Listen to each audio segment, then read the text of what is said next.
And back on in the Limitless Leadership Lounge for another week of a tri-generational conversation for you, the emerging leader. I'm John Gehring. So glad that you've joined us this week for another session with another really engaging guest that we're going to dive into in a moment here. But just before we dive in, be sure if you're watching on YouTube right now, just hit that subscribe button. That'll help you get the videos that we put out and help you never miss a video that we put out here with whether it's a leadership expert or whoever our guest is for the week. And also, if you're on Apple Podcasts or Spotify or Spreaker, be sure to subscribe there as well. Now, we, as always, are joined by Dr. Rena McCream and Coach Jim Johnson. And Coach today as well has brought on a very special guest. So, Coach, why don't you take it away and introduce our guest today, and let's get rolling.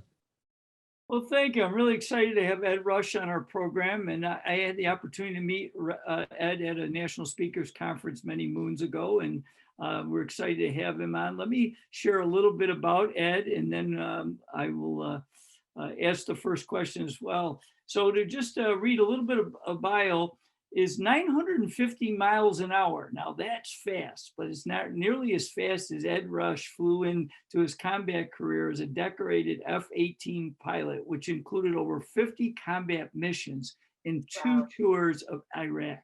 While in the Marines, Ed served as one of the country's leading instructors on aerial dogfighting and recently worked as a key player in the development of the new F-35 Joint Strike Fighter.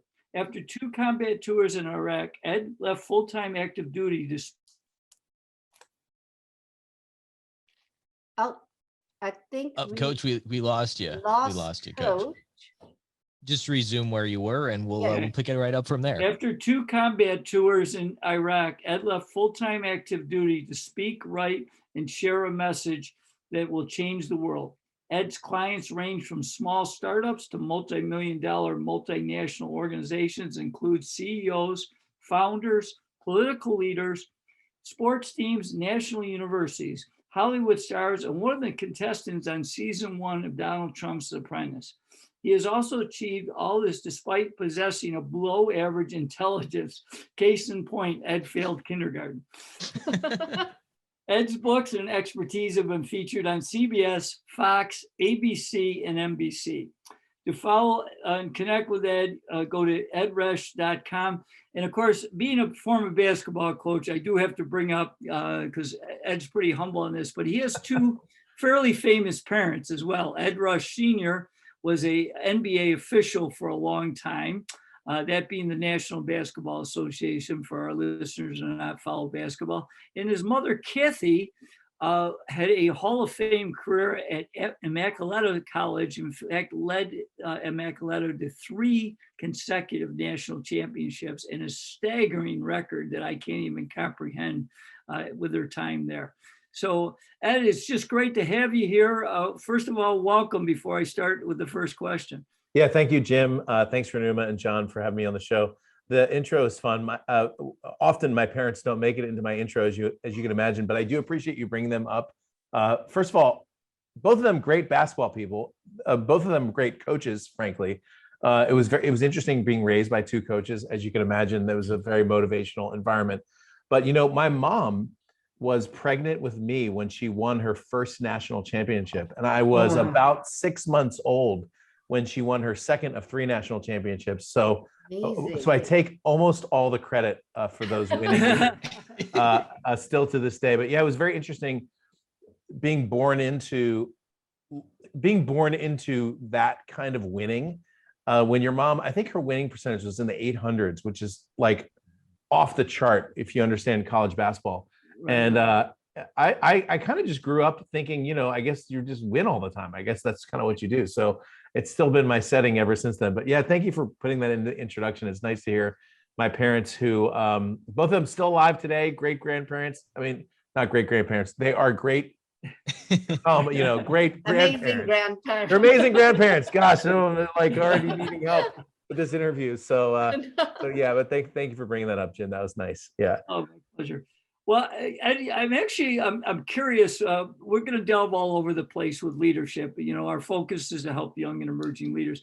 But I'm curious because My wife and I were both teachers and coaches. I was a head coach for a long time. She wasn't nearly as long as I was, but at the same time, our son, we only have one son, did not really get into sports that much, and then he ended up being an attorney. I'm curious, although I know you did play some sports, but I'm just curious that with both your parents being, on high level, how you ended up being a fighter pilot, because I think this is really neat because, I came from both my mother and father were educators. I followed their footsteps, but some of my siblings did not. I'm just curious as far as what you learned from them from a leadership perspective, but also how did you end up choosing your own path? Oh, that's good. That's very interesting. And by the way, I do a lot of podcasts, and that's the first time I've been asked that question. So I always like the first time. It's kind of fun. I'll just take you to the moment I told my parents that I was going to go into the military. A lot of parents, are moved. They get goosebumps. They start to break up, and they're so proud.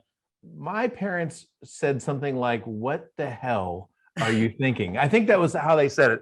And my dad said, "I don't know anything about what's a lieutenant." Like, that's kind of what he said. Now, to be fair, they were very supportive. So I'm kind of, but sports for my family was essentially everything. I mean, I grew up going to my dad's games, watching the Boston Celtics play the Los Angeles Lakers with Larry Bird on the floor with Kareem Abdul-Jabbar and Magic Johnson. I remember watching Game 7 in 1987 in the Forum. I'm talking about, like, watching some of the best games in the world. And then, of course, I watched my mom's career as I was growing up. And then I watched her get all these awards and then eventually get into the Basketball Hall of Fame.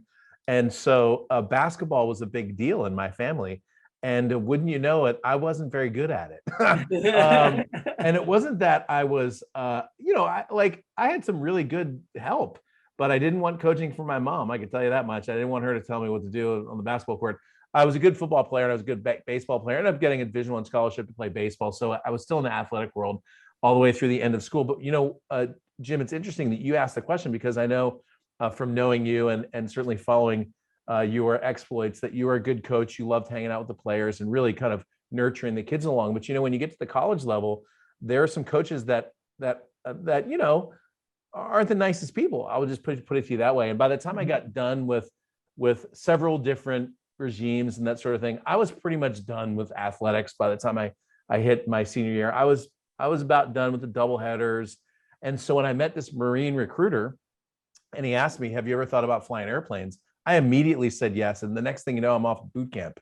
And it turns out I was pretty good at that. I didn't realize that I was going to be good at being a Marine, but I was pretty good at staying in shape and following instructions. And next thing you know, I'm in the cockpit. Next thing you know, I'm in the cockpit of the F-18.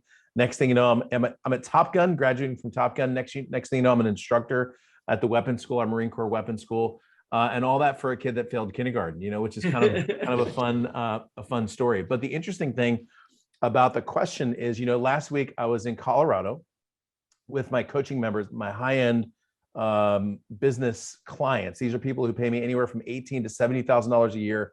We're in this coaching group working together. And one of the guys that I brought in is a friend of mine who's one of the coaches for the Colorado Rockies team. So he came in, spent a whole day with my group, this coach. We actually went to the game the next night, sat right behind home plate, got to see him out in the bullpen. It was a really cool moment.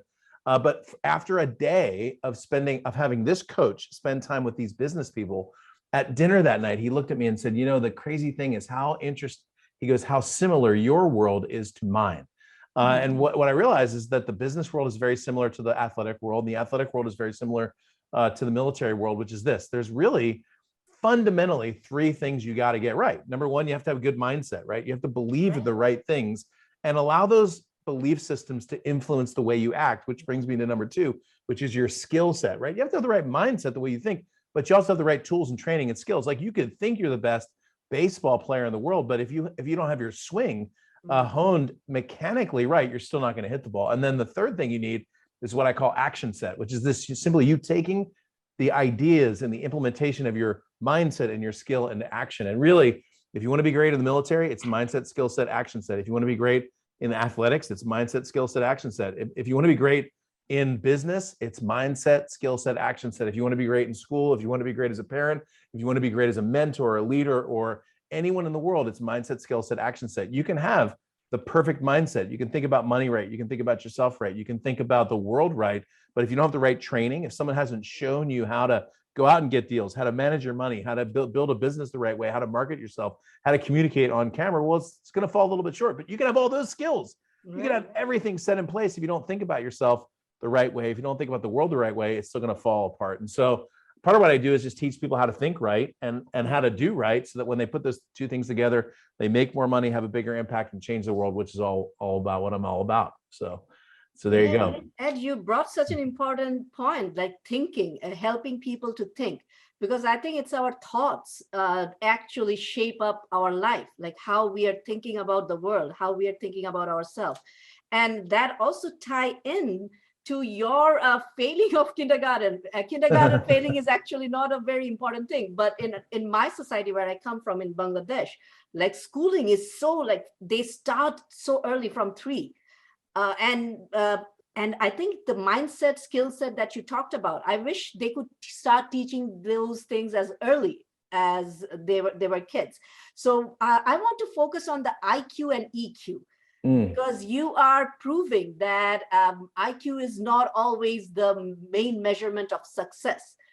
EQ, we talk about self-awareness, social awareness. How important are those? And how important did you find those for your success, either as a fighter pilot or now in the world of business? Yeah, it's really good. By the way, we were talking, Renuma and I, before the show started.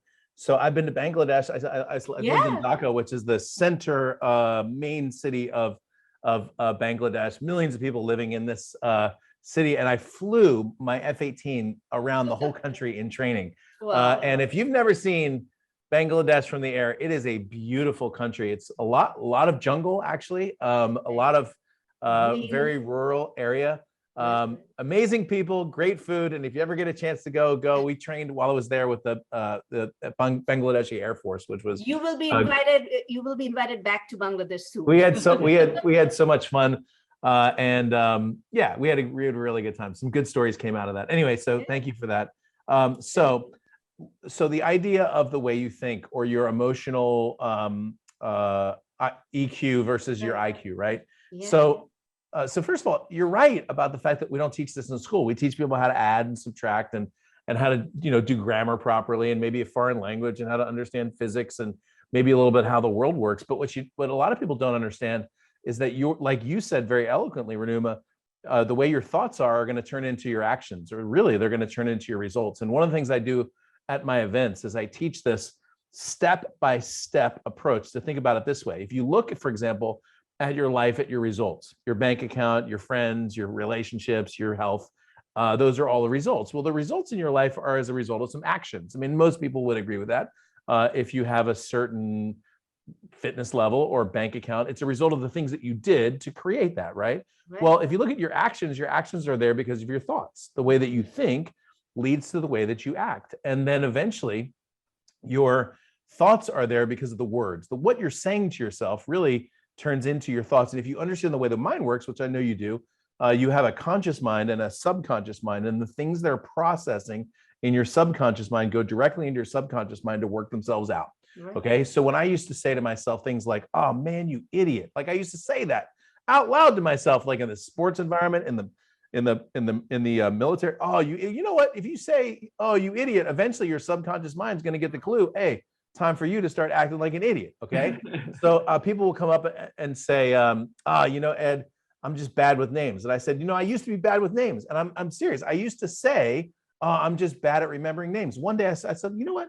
Maybe I should say the opposite. And I literally, I'll meet somebody like Jim, you and I met about 7 years ago at a National Speakers Association conference. When I meet somebody, in the back of my head, I say to myself, I am good at remembering names. You know what I'm saying? Like I say, I'm good at remembering. Wouldn't you know it?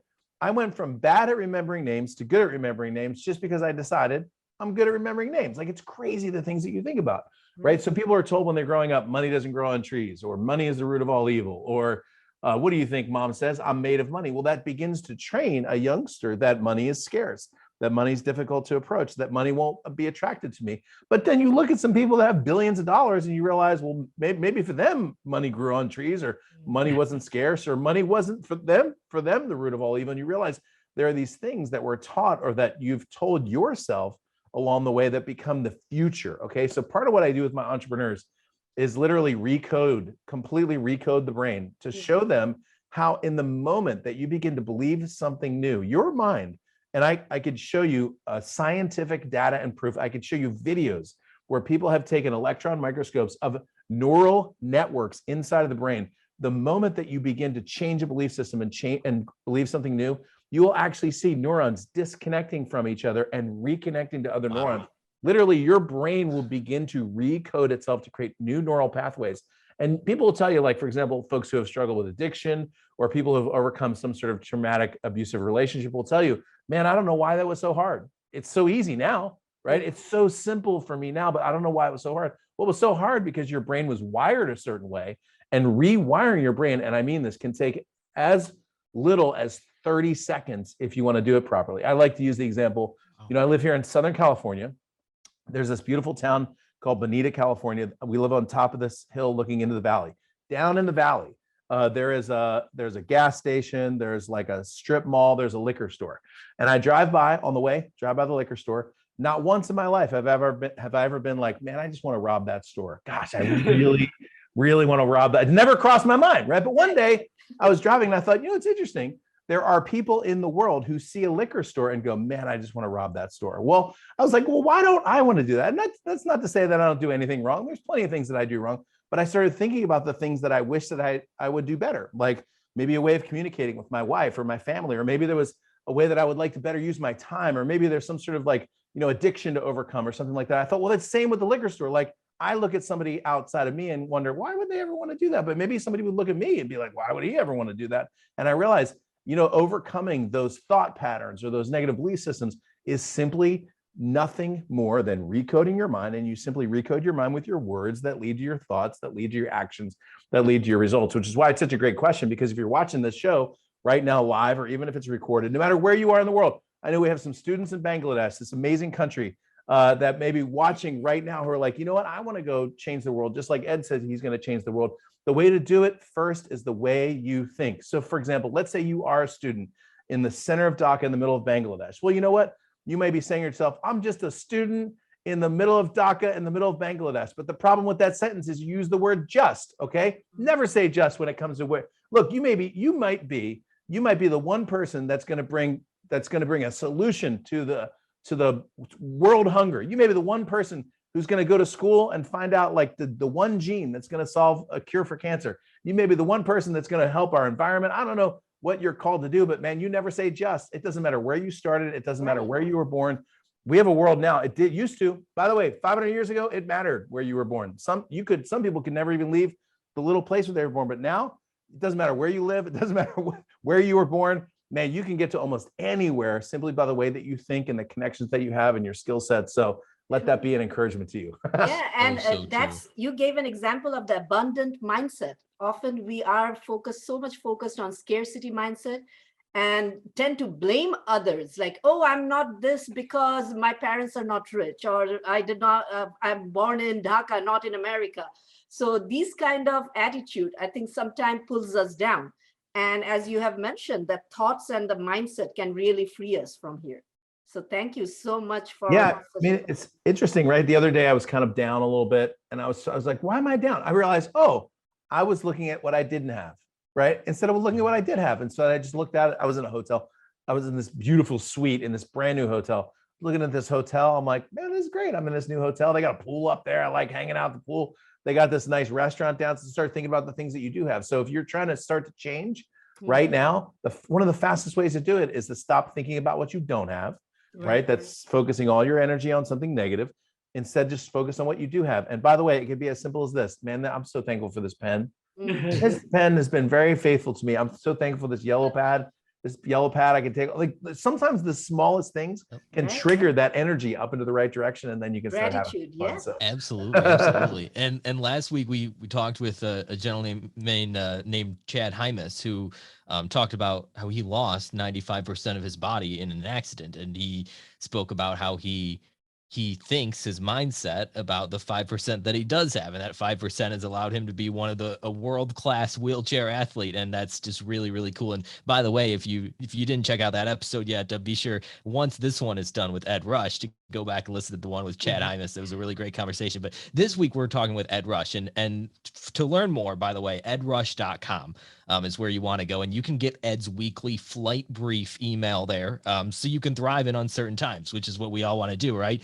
Ed, I'm curious, as you've gone from being a pilot now to being in the business world and being an author, and you've gone from the air to literally and figuratively hitting the ground running in these other ways. What has that transition been like for you? And do you credit your mindset? Do you credit a team around you? Do you credit all of the above? How did you get to the success that you have today? Man, that is such a good question. So yeah, I mean, I'll give you two thoughts. First is the end of the question, which is who credit goes to. So I do these events. I do these big live events on all different kinds of topics. But the last event that I did and the next event that I did is an event that I call God Talks. It's essentially the marriage of spirituality and business. And most entrepreneurs have a spiritual approach and belief system to the way that they do things. And just so you know, when I do these events, it's very, you can come with any belief system, so it's not like it's a church thing or anything like that. But what I always tell people at the end, because what I do at the event is I teach people how to ask God questions and get answers. And everyone does. It doesn't matter what religion they are, even if they're an atheist, which is crazy. And at the end, we all give God a round of applause at the end of the event, right? But they always want to clap for me too, because I'm the one that's been teaching for the last 2 days. And it's natural for an audience to clap for the teacher. So I say, look, I know that you're going to clap for me, so we're going to do that. But at the very end of the event, I'm going to walk off stage, and then you're going to give God a round of applause because he's the one who facilitated this event. And I tell people, a lot of people who do spiritual events would say, oh, it was only God. But a lot of people who do business events would stand there and take the applause, and then that's it. You know what I mean? And I said, both approaches are wrong, because everything that you do in life is a partnership, right? So for example, what I do in my business is a partnership between me, spiritually between God and I, but it's also a partnership between my team members and I. But when you think about it, it's also a partnership between my subscribers and me. And it's also a partnership between my customers and me. So let's use the customer partnership as an example to start off on. So when someone pays you, people pay me for my books, as you know, for my online products. People pay me for my events. People pay me for my consulting, coaching, advising, and my high-end mastermind programs. Now, in each one of those cases, my responsibility in this partnership is to do two things really well. Number one, it's to fulfill on all of my promises. So if I say, hey, we're going to do a 2-day event in May, well, you better be there to do a 2-day event in May if you said that you're going to do that and someone paid you for it, right? So I'm going to fulfill on all my promises. That's rule number one as an entrepreneur. Be sure to write that down if you're watching this or listening to this. Rule number one as an entrepreneur is to keep your promises, okay? Rule number two is very simple. It's to under promise and over deliver. So remember all those promises? Yeah, make a list of those. You keep all those promises, but then add a few things. In other words, people should get extra for what they gave you. So if they gave you $2,000 to come to an event, man, they should walk away feeling like it was worth $5,000 or $10,000 or 20. They should feel like they got more than they bargained for. That's your approach as an entrepreneur. Now, when you partner with your customers, this is more than transactional. See, most businesses operate transactionally. You give me money, I give you this burger. You know what I'm saying? Like when you operate as a partnership instead of a transaction, what you build are what I call CFLs. CFLs are my favorite people in the whole wide world. Those are called customers for life. Those are people who continue coming back to you over and over and over again. I have one of my members in my coaching group who was a coaching member of mine back in 2008. We're recording this in 2022. That was 14 years ago. Now, the crazy thing is 14 years ago, this guy's name is Bart, okay? 14 years ago, Bart came up to me as he was signing up for my coaching program. And he said, Ed, this is either the greatest thing in the world or it is the most carefully choreographed scam that ever happened. Okay, that's what he said to me as he was signing up. Literally, it's either the best thing or the most. He said it out loud. Okay, now, needless to say, you're not around 14 years later if it's a carefully choreographed scam. You know what I mean? Like, so that's why I think it's such a fun thing, because he kept coming back and he kept coming back. But you don't get customers for life unless you create a partnership mentality. And the partnership mentality means that they should get more than they get bargained for, and the relationship should propel them past whatever they paid you initially. And that's what a great business does. That's what a great business is, the kind of company that people start to forget what they even paid because they're so invested in the result that they got out of that company. So yeah, one of the first things, as you said, like when you talked about partnership, is to view the whole of your life, or for that matter, the whole of your business as a partnership with God, partnership with your spouse, partnership with your kids, partnership with your customers, partnership with the people that you're working with, partnership with your team members. You're in a partnership, which is an amazing way to look at things. Doesn't mean you're not in charge. Doesn't mean that sometimes you say, no, this is the way things are. Like Coach Jim will tell you, sometimes, man, as a head coach, yeah, you're going to get some thoughts from maybe your players, but eventually you're like, this is the play we're going to run because I'm the coach. Okay, this is the play I'm putting in today. And so sometimes that doesn't mean that the inmates run the asylum on this thing. What it does mean is that you're always thinking about the interests of the people that are around you. And business is one of the only places I know of where it's win, win, win, win, win, win, win. Look, when you have a great transaction, you win, you get paid, your customer wins, they get what they wanted, the government wins because they're going to get some taxes out of the whole situation. Like everybody wins out of this whole game, you know what I'm saying? When you do it right. So yeah, I like that you called it a partnership, John. I thought that was really astute.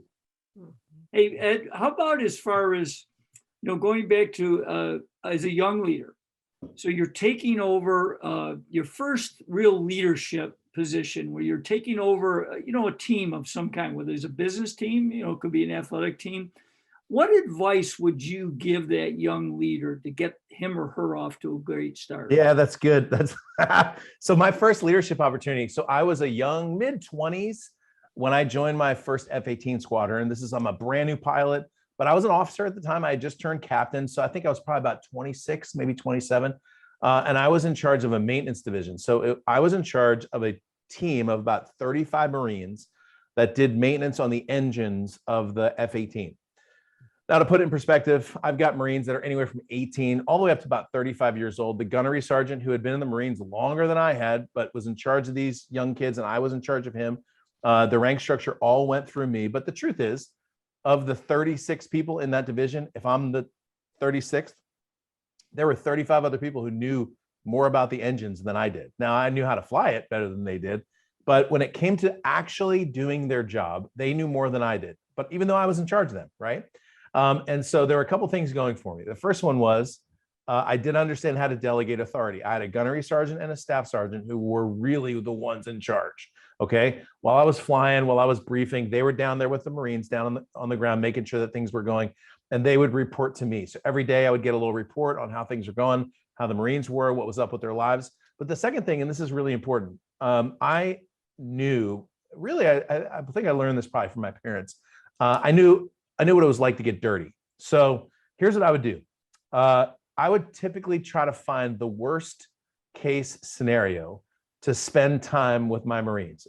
Sometimes I would be out there on a sunny day when everything was great, but a lot of times it'd be like 10 o'clock at night. I was ready to go to bed and I'd look outside and it was pouring rain. And I would get my flight suit on, get a jacket on. I literally walk out to the flight line and I would sit underneath that wing of the airplane as 2 or 3 of my Marines were changing a tire in a torrential downpour. And I would just sit there and like hand them tools, talk to them a little bit. I would ask them how their kids were at home. I had a little journal that had a little folder that had their family, like their wife's name, their kid's name. So I'd be like, hey, how's Peter? How's Mick doing? How's your wife? Sally or whatever her name was. And they were like, wow, they were like so impressed that I even remembered.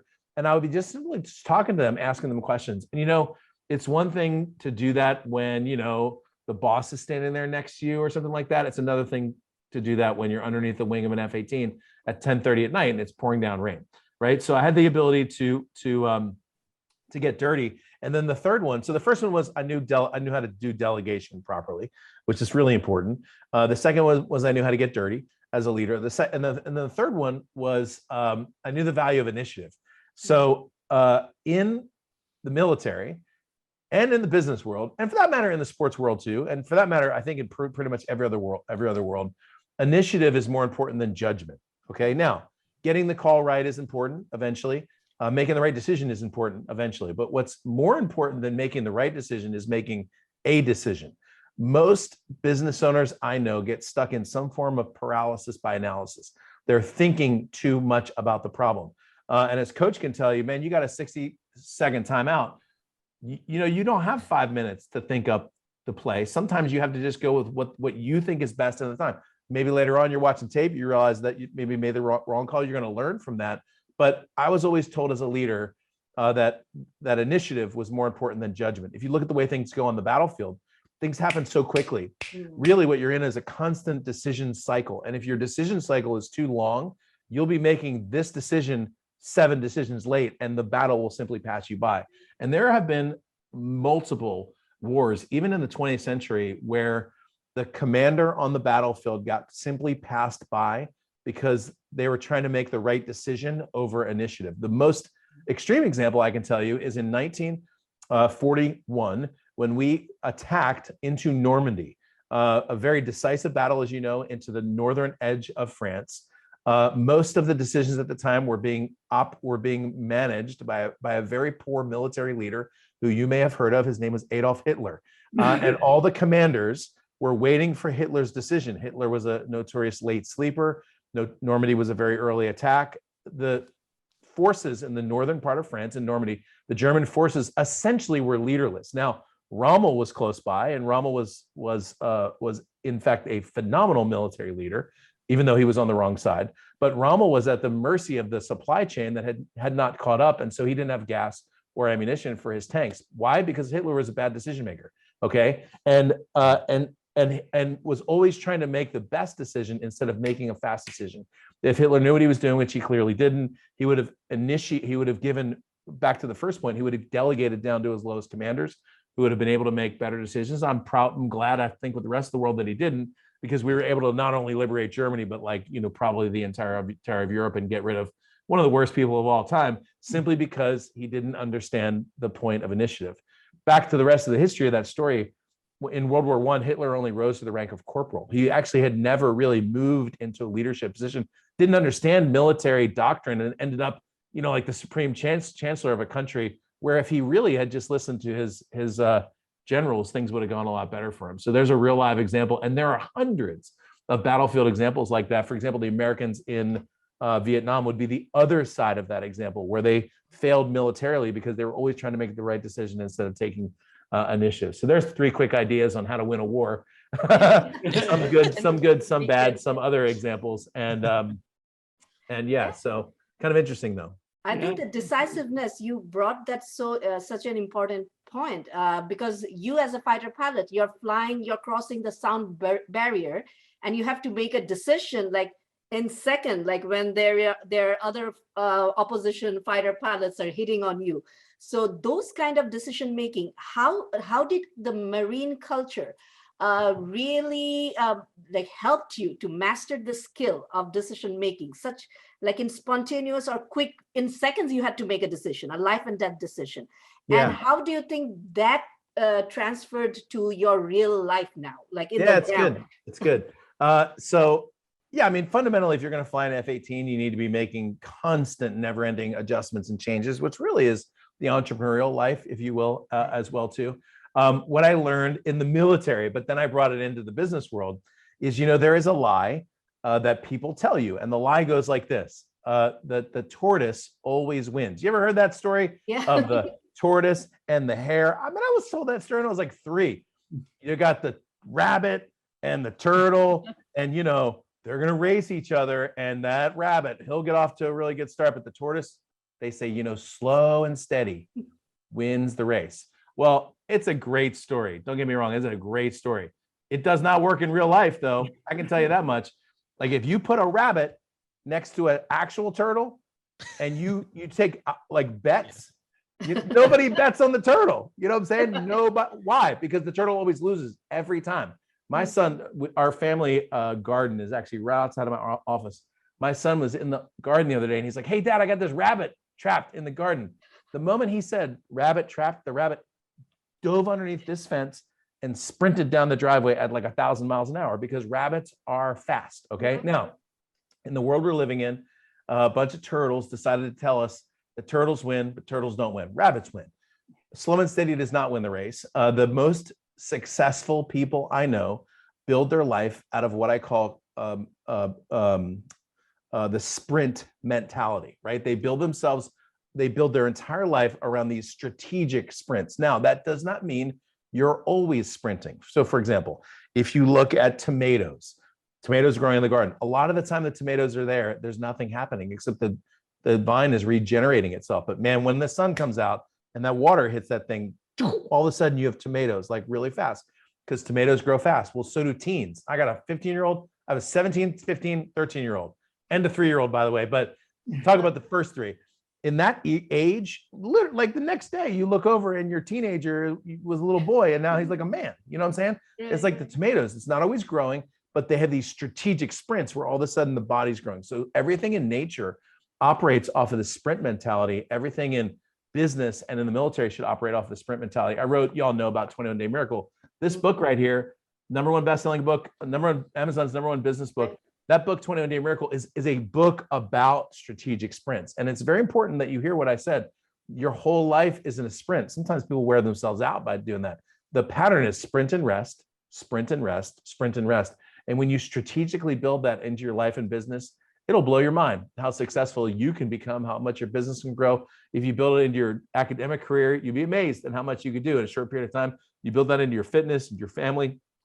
A lot of things can happen with a lot of focused and persistent dedication. So yeah, sprint and rest. Yeah, and as you're talking about initiative too, what I've always heard from my mentors is that the only unforgivable action is inaction. Yeah. And I think that's kind of what you're touching at too, right? I mean, has there been a time in your life when you've noticed that inaction is actually worse than taking the wrong action? Because when you take the wrong action, at least you're making those mistakes that will lead you towards the right action. Yeah. I mean, so there's a phrase I like to use, and it goes like this: ready, fire, aim, fire, aim, fire, aim, fire, aim, fire, aim, fire. Most people say ready, aim, fire, but actually most people go ready, aim, aim, aim, aim, aim, aim, aim, aim, aim, aim, aim, fire. So my thing is ready, fire, aim, or fire, aim, fire, aim.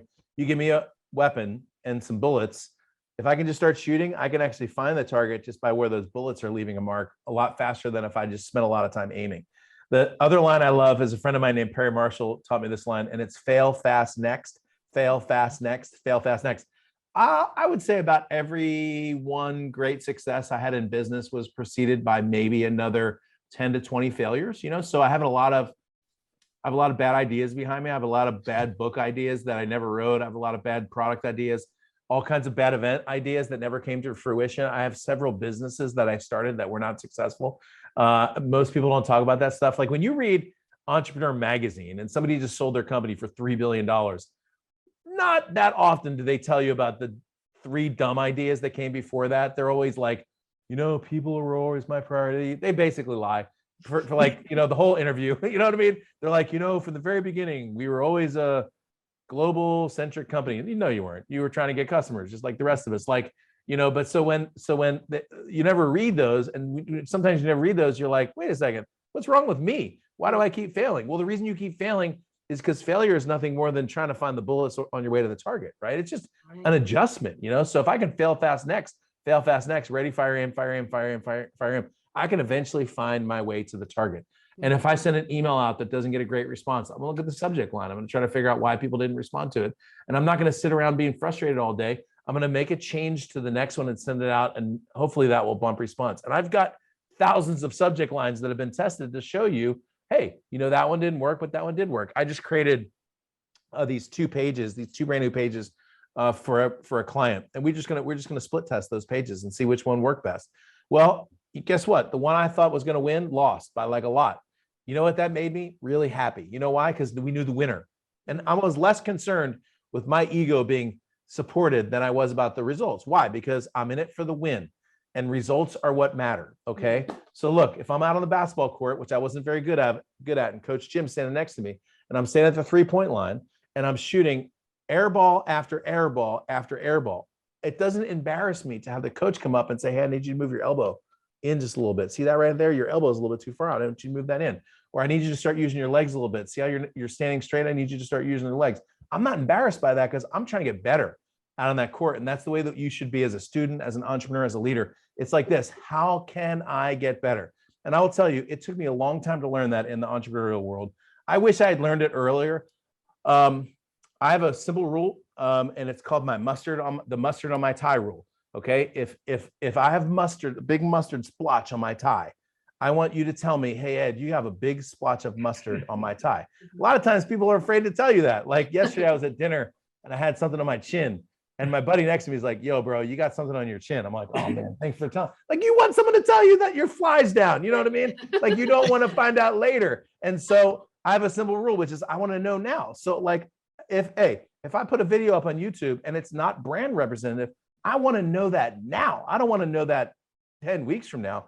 So I have a very simple rule with my team, which is the mustard on your tie rule. The mustard on your tie rule says, I want to know about it now, right? Don't tell me, don't stroke my ego. Don't tell me it was great if it wasn't great. If it wasn't great, tell me it wasn't great so that we can get the mustard off the tie as quickly as possible. And let me tell you, that whole like ego thing is a lot easier said than done, especially as you get successful, especially as people start like 500 reviews of this book, man. Let me tell you, you get 500 reviews, you're going to get some 1 stars. Definitely get some 1 stars. And man, if you live your life because of the 1 stars, it's going to be a very sad and lonely life. You know what I'm saying? I have like 5% 1-star reviews and 60, 70% 5-star reviews. But when you know it, a lot of authors like to focus on those little ones down there, those little complaining people that never wrote a book. But you know what? Sometimes you should focus on the people whose lives you're changing and you're serving in the world that you're changing. So much fun. Well, Ed, speaking of that, because I know you're big into helping people and your own personal growth, you know, going back to our young leader scenario, what would be 2 or 3 books besides your own, which I know. Yeah, I was going to just give you all mine. Yeah. You would recommend would be a great start in helping someone with their leadership. Oh gosh, great question, man. Oh man, how do I start? Where do I start? Okay, well, I'll tell you the one that I said. I know you said besides yours. 21-Day Miracle is probably, I think, would be an unbelievable place to start. Let me look at my bookshelf because I've got some great stuff back here. Oh man, where do I even start? All right, so if you're going to, let me just start with this. If you're in business or marketing, one of my favorite books of all time is a book called Scientific Advertising. That book was written in 1927, people. Wow. That was 95 years ago, still as applicable today as when it was first written. So, the book, Scientific Advertising, is an incredible book. I read a book called Wild at Heart, which was written by a guy named John Eldredge.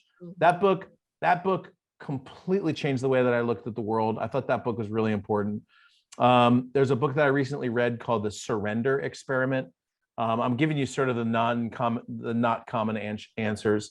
It was a story about a guy who just gave basically all the results to God and ended up a billionaire. Okay, there's a short version of that one. Let's see. Defense of Duffer's Drift is a good military tactics book. Sun Tzu, Art of War is another place to go, which has some incredible business ideas inside of it. I think that's a good list. There's 5 books for you. So thank you. I was trying to give you kind of the standard sort of John Maxwell leadership, approach. But yeah, that's good. That's good. I have a question that is regarding your book, The 21-Day Miracle. I have the problem, like I want to do so many things all together. So writing a book, teaching, running a nonprofit, writing a script for a movie. So I want to do so many things.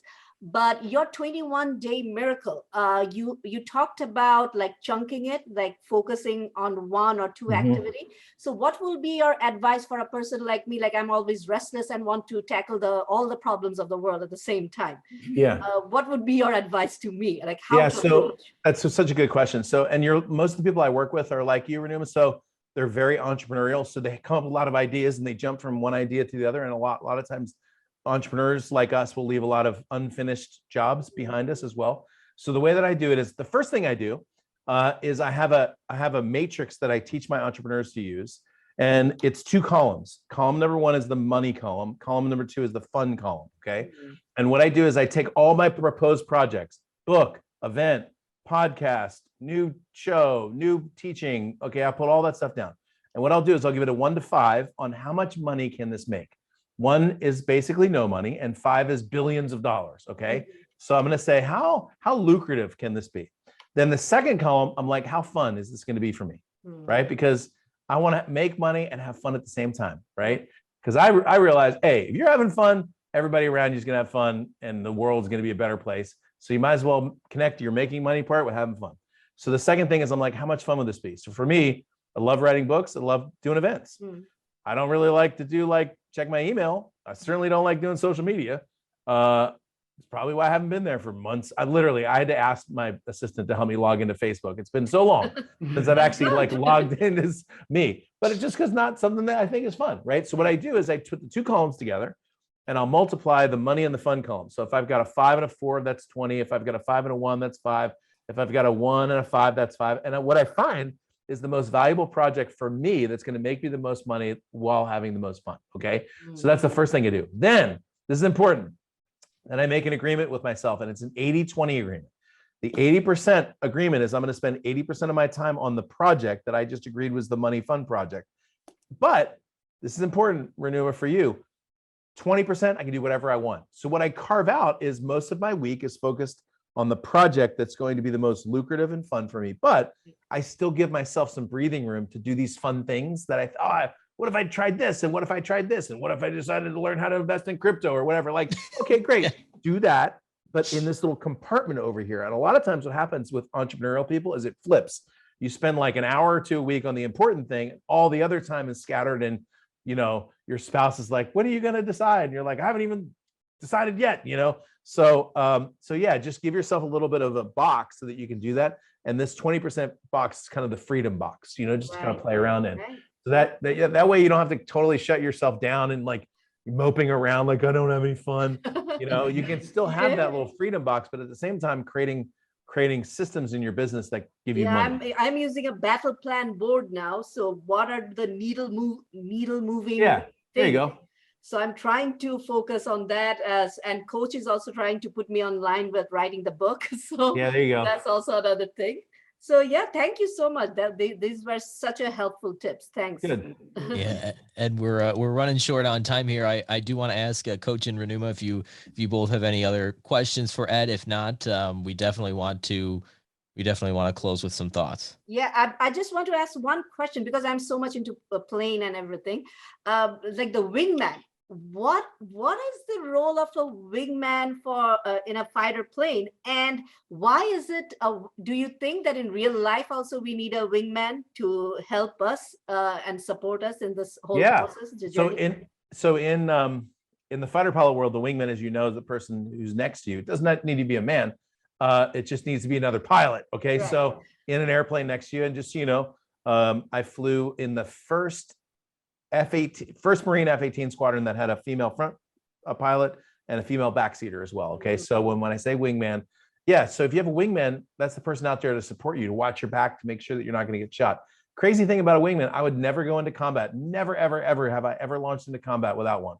If my wingman's airplane wasn't working that day, I wasn't going either. That's as important as that person is next to you. You will die very quickly in the battlefield without somebody flying next to you. There's mutual support. There's additional weapon systems.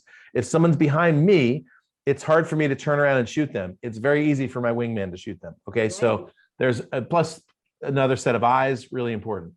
So a lot of times we get into business, or frankly, we just get out in the real world. It's a very lonely place. A lot of times it's hard to even explain to people what your mission is in life, or like why you're doing what you're doing. And that's why I always think it's important to have people around you that can support you, that can kick you in the butt, that can like say, hey, last month you said you were going to start on that book. How did that go? In my business, those are either coaches or mastermind groups. So I not only do I coach entrepreneurs and facilitate mastermind groups, but I also belong to those where I've got other people who I'm like, hey, this month I did this. Next month I'm working on this. The kind of people that can really support and kind of kick me in the butt. That's how I do it in business. I got mentors, people that I check in with once a week or so that I'm sharing new ideas with, that have kind of seen the journey. I even have a group of people that we pray together every week for an hour. Those are folks to connect with and like really make sure that we're heading in the right direction. So all those support systems are very important, not just as entrepreneurs, but as people. So if you're feeling resourceless or maybe a little lonely in your mission, it's time to find and connect with people who are like-minded. And you can find them. You can find people who are not like-minded too, but ideally you should connect with folks who are like-minded. I'll tell you, on this podcast, I guarantee on the Facebook Live, there's people commenting YouTube Live, there's people commenting. You can see the people who respond. That's not a bad place to start, right? If people are connected to a show like this, you can imagine they're probably heart-centered, abundant-minded people that are wanting to change the world. So there's a good place to start. I'm going to delve with one more question because you brought it up, and I think it's really important because I really believe that I know it's helped me immensely, and a lot of people that I've worked with over the years is what advice would you give to a young leader on finding the right mentor for him or her? Yeah, great question. So the first thing is I would simply ask. So you would be surprised. So find someone, first things first, find someone who's been there, done that, still doing the thing that you want to do, right? So when I wanted to make $1 million a year, I was finding people who were making $1 million plus a year. When I wanted to be a better speaker, I was finding people who are better speakers. When I wanted to be a better consultant, I was finding people who are better consultants. When I wanted to transition and become a world leader, which is the direction that I'm headed, I wanted to find people who are out there in the front of things, really pushing it and trying to lead. And what I found was not only do you get good advice from those people, but the people you spend time with, you start to become more like them anyway. So if you're hanging around with a bunch of people who have bad attitudes and bad habits, you're going to have bad attitudes and bad habits. If you hang around with people who are going in the direction you want to go, you're going to go in that direction. So the first thing I do is tell people to ask. I just had this kid here in San Diego who has a small Amazon advertising company. He just reached out one day and just said, hey, I just admire what you do. Could I just buy you breakfast? And to be fair, I don't say yes to all those, but something about his communication caught my attention. Next thing you know, he and I are sitting at breakfast. Next thing you know, he's connecting me with people he knows that are great benefit network for me, but he's having the benefit of listening to my advice, having been in this business for a while. And now I'm introducing him to my clients and he's getting more business. And it was all because he asked. Now, I don't know how many other people he asked before me, and he might've gotten some no's. And I've certainly knowed some people too, just because you're busy or whatever. Okay. But sometimes you just ask. So I just tell people, make a list of folks that you think could potentially be the kind of people who could give you advice or maybe to help you out. And just, I've asked people and they said, sorry, I'm like really busy right now. I've asked people and they said, no, but you could always, text me if you wanted to or something like that. It's like, not everybody says yes, but find people that have the kind of income, that kind of have impact, kind of the lifestyle that you want to, and start hanging out with them. You might be surprised. Wow, he is Ed Rush. And again, for more information on Ed, and edrush.com is the place to go. And also, I do want to note that the 21-Day Miracle, How to Change Anything in 3 Short Weeks, Ed, which is a super great read. You definitely want to check that out. And it's down in the show notes, a direct link. You can purchase that book or listen to it or read it on your Kindle, wherever you read books. It's about winning every single time. And I think that's the best thing about that book. And again, you said the bestseller in India, a bestseller everywhere. It's a super popular book. So that's why we have it linked down there for you. If you haven't picked up a copy of that yet, you definitely want to. And of course, subscribing to your newsletter too. Also, Ed, is another great way to get in touch with you over at edrush.com. Now, is that the best way we can get in touch with you or learn more about you? Is there another way? Tell us a little bit about. Edrush.com's home plate. If you go to edrushbook.com, which is just my website with the word book.com, second easiest website on planet Earth to remember. I tell people there's a membership site that I made totally free for your subscribers. So when you go there, put your name and email in, it'll give you access to a backend membership site. It's a bunch of videos and downloads that support the message of 21-Day Miracle. So that's available to you as well. The other thing is I'll just give you my email. So just this is literally the email that goes to me, not my assistant or anything. It's coaching, COACHING at edrush.com. If you send me an email, even if it's one line, I will give you 2 tickets to my next event. That's my way to say thank you to you for getting all the way to the end of this awesome interview.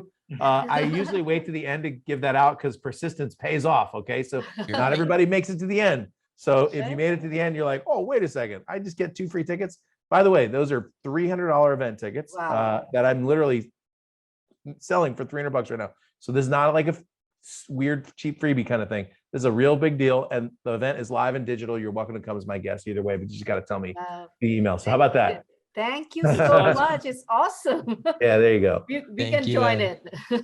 And we definitely learned a lot from you today. And one thing I really took away was initiative, and failing fast. And, you know, those two statements that you live by, the whole aim, fire, aim, fire, aim, fire, that's really powerful to me. And it's something that I think we can all apply, whether it's to our personal businesses, personal growth, whatever it is. So thank you again, Ed, for coming on. And we look forward to promoting and sharing this, and hopefully helping you out in the future if there's any way we Yeah, can. that's awesome. Thanks, guys. Thank you. Appreciate it. Thanks.